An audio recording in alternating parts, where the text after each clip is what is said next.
In this episode of the Omega Podcast, listen to a high-speed conversation with the founder of Nutrition Labs on developing a business plan, acquiring a new business property, and much more. Digitized for excellence. Welcome to the Omega Podcast with Daron Merian, founder of Nutrition Labs.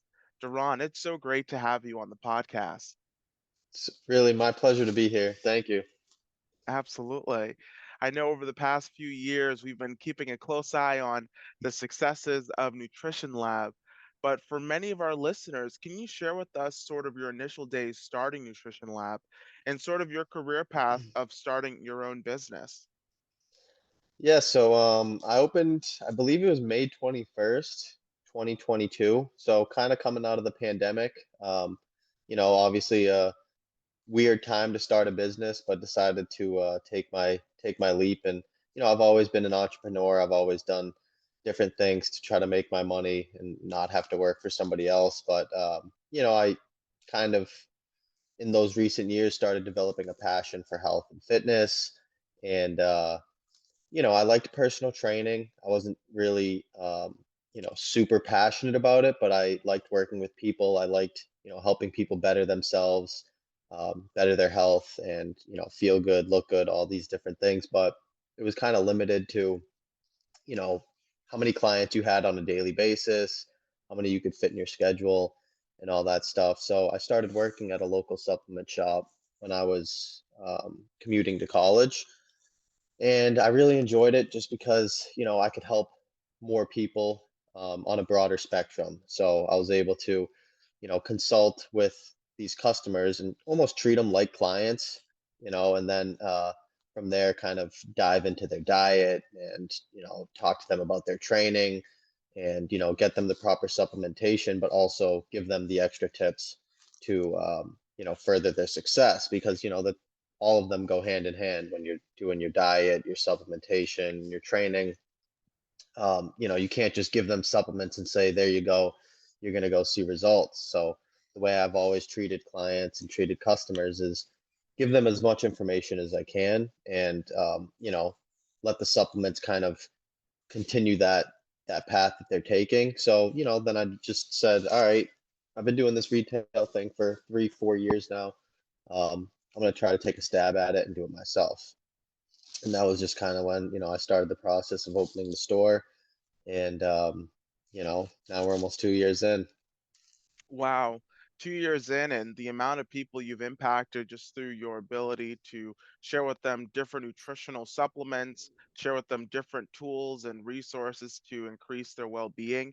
Those are important skills, especially for entrepreneurs, professionals, to be able to have that discipline of, body, mind, soul. Those are all three components that I think are so crucial. But when it comes to like understanding about all the nutritional facts and the information that goes into every single product that you're selling. I've noticed that you're really good at informing your customers as to what they're purchasing. Can you sort of share with us sort of how you found that to be part of your advertising, but also part of your brand? Yeah, so I've always been somebody who's passionate about the health aspect. I wasn't like, I did a little bit of bodybuilding for a while, and bodybuilding's not the most healthy thing to do because you're fluctuating in weight, you're dieting really hard, you're trying to get as big as possible. But I was always really like consumed by the health aspect, like what we're fueling our body, because when you're a bodybuilder, you have a really strict regimen of eating. You're eating really clean. You're trying to focus on getting in as much protein and nutrients as you can. But I always looked at like everything that I was eating, I was putting into my body, and I was feeling a certain way. So I would eat this meal and it would make me feel good. I would eat this other meal, maybe I went out to eat, and I kind of felt like crap the next day, had low energy. So I was kind of noticing these different things, picking up on things as, you know, what's going on here? So then as I'm working in a supplement store, started looking at ingredient labels and, going to the supermarket, grabbing my groceries, looking at ingredient labels, testing different things with my body, because now, I'm kind of in tune with my body. So I know what works with me, and, and why I'm having some indigestion or why I'm having some acid reflux. These different things. Everybody has different issues, and typically, I feel like a lot of them have to stem from what they're putting into their body. So, uh, started looking, researching just on my own time. During retail, there's only so much you can do, especially once I open my new store. It's like not going to be busy right when you open. So you have a lot of downtime, do your research, try to figure out what ingredients are good, what things are going to have positive impact on your energy, negative impact on your digestion, and just really look at labels. That's kind of something that I tell people is look at what you're putting into your body. Is there different dyes? There's all these food dyes in American food, but not when you go to other countries. Is there different sweeteners? These different oils that can cause inflammation to your body. There's so many different things that we put in our bodies that just aren't necessary. So I try to reflect that through the products that I have in the store. Is this something that I would personally take? Because, for the first year and a half, I was the only one here. So, I can't sit there and sell somebody a product that I'm not going to take. So it was always things that, all right, there's a reason why I have these products in the store. And, that reason is that either I stand behind them or I think they serve a purpose to a certain demographic of people. And, that just makes, pushing content and talking about different aspects of the business to be really easy because I already know why I have the products. It's not like I'm trying to sell it to them, it's just me talking about it. Yeah, I think I love the fact that you said that during your downtime when you first started your business, you took the necessary steps to be able to learn about each and every single product that you're selling to your customers. I think for many entrepreneurs, they often don't even take that time to really process what is it that they're selling, whether it's a product or service, and they just try to sell it and try to get the feedback from the customers. But you really took the initiative yourself to be able to go out and say, I want to understand it for myself, and then you took some of those supplements yourself so that you can be Right. able to advertise it and support your brand. I think for many successful people, we often don't hear about the coaches, the mentors, or the influential people in their life that supported them along their journey. Have you had someone in your life that was influential in helping you get to where you are now in your career? Yeah, I mean, I would say I was really lucky for the old company that I worked for. My boss was really just accepting of what I wanted to do. He knew, obviously, I discussed it with him leading up to when I decided that I was going to make the actual move. And I, told him his name is James. And I said, um, at the time I was coming up on graduating college. I actually never did graduate college, but at the time I was coming up and I was like, hey, I'm going to be graduating college probably within the next, I would say maybe year. I don't know if I was actually within a year, but I was just trying to see where he was at. And, I kind of want to open up my own store. And, he talked to me right away about it. He was accepting. And a lot of bosses would look at you and say, like, I think that's a bad idea, or, they're going to look at it as competition, or, um, they might just kind of shut you down right away because at the end of the day, it's like, I was a valued employee, and what I was doing for his business was, um, you know, doing a lot of good sales and treating his customers, and I was starting to grow different things for him and try to. It's an older business. He's been around for 25 years, so I was trying to be a little bit more modern with it. Talk to him about social media and all these different things. But I talked to him, and he was totally accepting about the idea, and was willing to support me in any way. Um, and when I opened, he was actually, really, hey, like, if you need any product, let me know. I can help you fill your shelves. I don't want you opening a store that's totally empty. So he was awesome, honestly, and I still talk to him, and I still thank him for what he's done, and we still do business together, which is great. But I mean, he was, he fronted me a ton of inventory. A lot of people don't, wouldn't even blink an eye at trying to help you, but he fronted me inventory, and I just paid it off throughout the first like 6 to 12 months, just slowly pay that off. And yeah, I mean, really grateful for what he did for me. And um, you know, Can't thank him enough, honestly. Yeah. Yeah, it's so awesome that we can be able to have those mentors, those coaches to be able to be in our corner throughout the process. Because I think for many founders, many entrepreneurs, they don't even have the opportunity to have someone in their corner. Many of them just start, the first one out of their family to start a business, or maybe in some cases, they're just taking it, on a whim and they're just trying to test the waters. But I think when you have someone that's already been able to kind of get out there, already know kind of the scene, they can be able to bestow knowledge, wisdom to each and every single one of us to make our journey a little bit easier. But as we know, they face many challenges to get to where they are. But I think for us, we also have our own challenges. Are there any specific mistakes that I wouldn't necessarily say mistake, but challenges that you faced when you first started your business that you would say, to a younger entrepreneur just starting out to avoid? Yeah, I mean, I think there was, I think from the beginning I was kind of in over my head. I didn't really know exactly what I was doing. I just knew, I wanted to open a business. It was like, I'm gonna do whatever I can to make this happen. And, um, you know, I had some money saved up, and, I did some research. I tried to find a location, um, and it was just a step-by-step process of me figuring everything out. I really had, I made a business plan. It was a nice, thorough, like 24-page business plan. Everything was thought out. And, you know, when I look back at it now, I'm like, this didn't make any sense. I'm not even following this, but at least I had some sort of plan. Um, but yeah, I spent a lot of money originally on building out the location. That was one of my biggest things, is that uh, the location that I got had never been rented before, so it was just a shell. I didn't do too much negotiation with the lease. I think I could have probably wiggled a little bit more with that.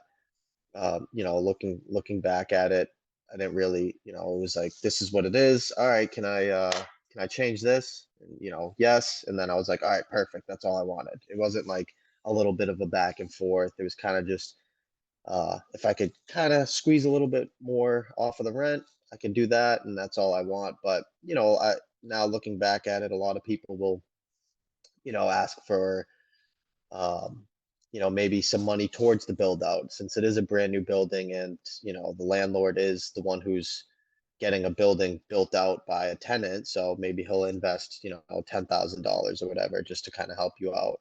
Um, a little bit more research on the marketing aspect, because when I first opened, I thought, hey, I'm the new supplement store in town. There's a couple gyms surrounding me. People will just flock here. And it took me a little bit of time to understand, like, all right, I need to be using Facebook, Instagram, TikTok. I'm just kind of getting on TikTok, and, it's a whole nother world. And I'm, starting to really pick up traction on that. So it's like, all these different things I could have kind of researched prior. I could have, learned how to do Facebook ads. And these are things that, they're skills that typically you hire out for. But, um, you could easily, as somebody who's got the downtime and somebody who's doing their own business, you could learn them yourself. And I have learned them, and I've kind of just realized that, like, there's definitely things that I should just be doing on my downtime rather than, you know, whatever else I'm doing, because there's always more to be done. Thank you for supporting the Omega Podcast for over 3 years. Did you know that the Omega Podcast has reached over 50,000 listeners? Like, share, and comment about this riveting conversation. Now let's get back to this turbocharged episode. Yeah, there's definitely always more to be done. And sometimes it can be a little overwhelming, as you said at the very beginning when you were creating your 24-page business plan. You didn't really necessarily have all the ingredients or maybe all the details, but yet you still spent the time necessary to cast your vision out. And I think many Right. people are very hesitant to even develop a vision because they're like, I don't have all the resources, I don't have all the knowledge, I don't have, fill in the blank. But it's not necessarily about having it all answered, it's about just getting started. And that's what you Right. did, and you did it so well. Do you want to add on to that? No, yeah, I mean, I think a lot of people nowadays, they're afraid to write stuff down. It's you know from the beginning, that's what everybody did, back when they were writing things on walls and, then paper and now computers, but nowadays everything's on your phone and, writing things are just, not, there's no plan to anything. And it sounds stupid, like mission statement, let's type it out, let's talk about it. Projected revenue, let's talk about it, let's type it out. And when you actually put those things on paper, it makes it more real. And it also kind of gives you at least something to um, show you that everything is kind of coming together. I think that was really important for me, honestly, having like a plan to be able to look over, talk to my parents about. Luckily, my parents are really supportive of everything that I do. So, you know, pitch it to them. Especially when you're talking to banks, they want to see stuff. So, pitching it to the bank and all these different things. And like I said, looking back at it now, I mean, I was way off with all the projections and with all the things that I thought was going to happen within the business, but at least it gave me some sort of base. And from there, obviously you're just going to build off of it. Yeah, definitely getting that input. I think many people, and I've, talked to a few entrepreneurs, and I find that to be really crucial is being able to share with your friends and family. Getting their input when you first start a business is probably the best route to go because many times people just start and then they get the feedback that, hey, it's not going to work out within the first 8 months. And then you're like, wait, how is this not going to work? I've already put, X amount of dollars into it. And by that point, it's too late, and you did it the right way, right? You went to your friends, you went to your family and said, "Hey, this is the idea that I have." They were behind you, they supported you. And maybe even if they didn't support you, I mean, I don't think that would have stopped your vision for your life, right? I think that's just Right. something that people should do, to gain that feedback. I think it's creating that awareness that we can have for ourselves about our own business trajectories. But just to kind of change the trajectory of the conversation a little bit, because I think for many people, they really enjoy hearing about your story because you are, a professional bodybuilder. You've competed. You were very Not involved in professional, not professional. not professional. Well, I'm going to be honest with you. I mean, growing up, seeing the images and photos of what you have been putting out has been really interesting to see the trajectory. So, professional or not, I think for anyone looking on, they would definitely say that you're at that level of, that consistency. But what motivates you? What's motivating you now? Is it the revenue? Is it the impact that you have on the people? What's kind of keeping you going, keeping your business thriving from a personal standpoint?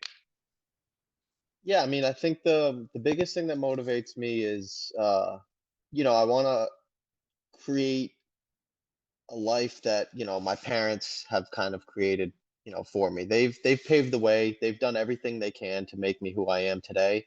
I'm super thankful for having two loving parents, two parents who my parents are still together. I still live at home. They still wake up every morning and good morning and give me all the appreciation and the support that I need. So, I just want to one make them proud, and I want to be able to give back to my parents and my family. Honestly, I want to one day have a family of my own and be able to take care of my own family, be able to support, you know, my significant other and a couple children, whatever. But I also want to be able to take care of my parents, and they've pretty much dedicated their entire lives to raising four children. Both of them work, both of them never complained once in their lives.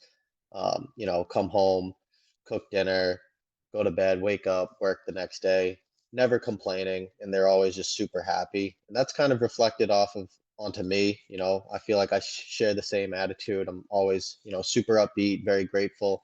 But one day they're not going to be able to work, and um, I want to be able to have some extra money. I want to be able to take care of them in a way that is, kind of just like a thank you. You guys have done everything for me, and I just, this is my way of showing my appreciation. Whether that's, hey, this is a place to stay when, when you guys don't have somewhere to stay, or hey, this is, some money to go on vacation. I don't know. I don't know, what that level is, and money's not really like the biggest motivator to me, but it's more so just being able to provide for a family and then also being able to give back for to my parents who have, like I said, literally just put their life on hold to raise 4 children, and they'd do anything for us. So, I'd do anything for them.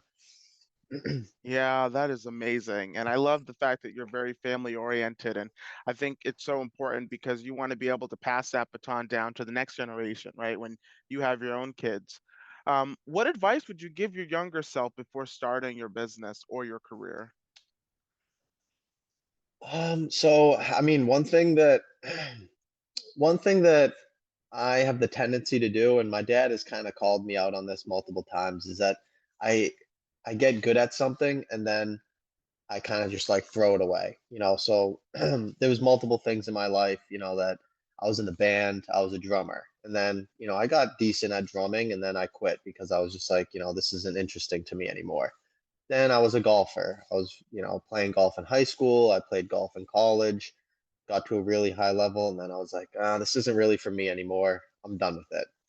And then, same thing kind of happened with bodybuilding. I got to a certain level of bodybuilding, and you know, then I'm kind of like, all right, let's switch it, transition it into business, and now I'm on the business thing. So I think, if anything, the only thing I would say is just like stick to those things and kind of see them through. Even though those things dropping and playing with those different things in life have brought me to where I am today. I think if I saw a couple more things through, I'd probably be in a different position today, but I wouldn't change a thing. Obviously I love what I'm doing and very grateful and happy to be where I am. But yeah, just, hopefully I don't drop the business and decide to move on to something else. Well, the world is very big, so you never know what opportunity might present itself. You might be like I would say professional trainer, but you don't want to be considered the professional when it comes to like the Right. coaching. But you never know, 10, 15 years down the line, opportunities may come your way. But maybe that kind of bleeds into my, last question for you is what's next for you? What's next? Like I think building up the store is my main priority. Like I said, it's coming up on 2 years, and I do really want to get this in a position where it's kind of self-sufficient. I just finally hired an employee, which is great. Giving myself some extra time to, not necessarily just not do anything and not work, but some extra time to take off, maybe have a little bit of a longer morning. I actually took one of my first days off since opening on last Sunday. Had the whole day off, really didn't know what to do with myself, just kind of, got my life together, cleaned and did all that regular stuff. But, um, eventually I think, with the passion that I have with very clean and health oriented ingredients and foods and different supplements, I do see myself maybe dipping into that world at some point, maybe creating some sort of brand that's, revolving around health and, really focusing on specific kind of mission in terms of the health aspect rather than just performance supplements or, weight loss supplements. I really have this passion of health because there's been many instances that people come in with, some problems. Hey, I have high blood pressure. Hey, I have, I'm pre-diabetic. I need to lose 30 pounds. And, the fact that I'm able to just kind of have a conversation with them and maybe recommend a couple things and, they come back in and they're thanking me for the different things that I've helped them with. That really kind of, that back to the motivation, that motivates me. That really touches me. And if I could create some sort of products that I can have as my own that can reflect that, that would be great. Um, you know, Potentially opening up another store would be awesome as long as I have, the help and the reliable employees to do that. And um, you know, maybe a gym and kind of tie it all together with something like that. I definitely see myself staying in this kind of health industry, kind of like bringing it all together. I do have visions that are pretty big, but don't think that they're not able to be accomplished. So, yeah, I'm super excited. Like I said, come here every day. Very excited to work, very excited to meet new people. Um, and yeah, every day is a new day, and every day has new opportunities. Like you said, there's always new opportunities. So Something might come across and you might see me doing something totally off plan, but that's just part of the plan, you know? Absolutely. Well, how can our listeners get in contact with you or learn more about Nutrition Labs? Yeah, so we have obviously our bread and butter is kind of through Instagram. We do a lot of Instagram, like you said, videos, educating customers. So Nutrition Lab MA for Massachusetts, Nutrition Lab MA is on Instagram. We're on Facebook, same thing, Nutrition Lab MA. We have a website, nutritionlabma.com. And if you're in the Massachusetts area, we're located in Walpole, right off of Route 1. You could come in, shop the store, talk to me, talk to one of the employees. We do have our 2-year event coming up. So, typically for each year anniversary, we do something, try to, give back to all the customers who have supported us. Without any customers, without the support of the people, we wouldn't be anywhere. Like I said, when we first opened, 1 or 2 customers a day. It's painful to sit in a store all day and just wait and hope that that car pulling up is going to be somebody coming into your store. So we've come a long way, and I love to be able to give back to the people who have supported the brand. So those anniversary parties, I guess we could call them, all about giving back to the people who've supported. But yeah, other than that, it's just you guys can always watch from the sidelines too. We'll always be updating you on what's going on, what's the new stuff, and um, yeah, very excited for the future as I am. I'm sure you are too, and yeah, just super grateful. Like I said, super grateful and thankful to be in the position that I am and do something that I love. Well, thank you so much, Daron, for being on the Omega podcast. Thank you. I appreciate you having me. Honestly, it's a pleasure. Appreciate it. Of course.